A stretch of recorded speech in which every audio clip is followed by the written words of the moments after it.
എന്തിനാണ് ഈ ലൈറ്റുകൾ, എന്തിനാണ് വീടുകൾ ഇങ്ങനെ ബൾബുകളിട്ട് അലങ്കരിക്കുന്നത് എന്ന് ചോദിക്കുന്ന മുസ്ലിമേ, എന്തിനാണ് ആളുകളെ ഒരുമിച്ച് കൂട്ടി ഭക്ഷണം കൊടുക്കുന്നത് മൗലിദിന്റെ സദസ്സിൽ എന്ന് ചോദിക്കുന്ന മുസ്ലിമേ, മഹത്തുക്കളാകുന്ന സർവ്വമഹാന്മാരും അതിന്റെ മഹത്വം ലോകത്തോട് വെളിപ്പെടുത്തുകയാണ്. ബഹുമാനപ്പെട്ട മുഹ്യിദ്ദീൻ ശൈഖ് റളിയല്ലാഹു അൻഹുവിന്റെ പ്രിയപ്പെട്ട ഉസ്താദായ ജുനൈദുൽ ബഗ്ദാദി റളിയല്ലാഹു അൻഹു, അവരുടെ ഉസ്താദാകുന്ന സിരിയുസ് സഖദി റളിയല്ലാഹു അൻഹു, അവരുടെ ഉസ്താദാകുന്ന മഹാനാകുന്ന മഅറൂഫുൽ ഖർഖി റളിയല്ലാഹു അൻഹു, മഅറൂഫുൽ ഖർഖി റളിയല്ലാഹു അൻഹു പറയുകയാണ്, മൻ ഹയ്യ ലിഖറാഅത്തിൻ നബി സല്ലല്ലാഹു അലൈഹി വസല്ലമ തആമ,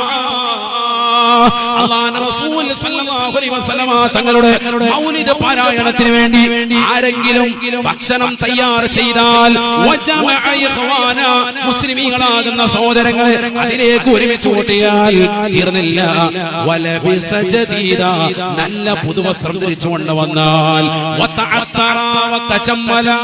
നല്ല അത്തർ പൂശി നല്ലതുപോലെ പുതുവസ്ത്രം ധരിച്ച് നല്ല പ്രൗഢിയോടുകൂടി ഗാംഭീര്യത്തോടുകൂടി മൗലിദിന്റെ സദസ്സിൽ പങ്കെടുത്താൽ, വഔഖദ സിറാജ, പള്ളികളും വീടുകളിലും മൗലിദ് ഓതുന്ന സദസ്സുകളും ഒക്കെ മനോഹരമായി ലൈറ്റ് ഇട്ടുകൊണ്ട് അലങ്കരിച്ചാൽ, ഹശറഹുല്ലാഹു യൗമൽ ഖിയാമ,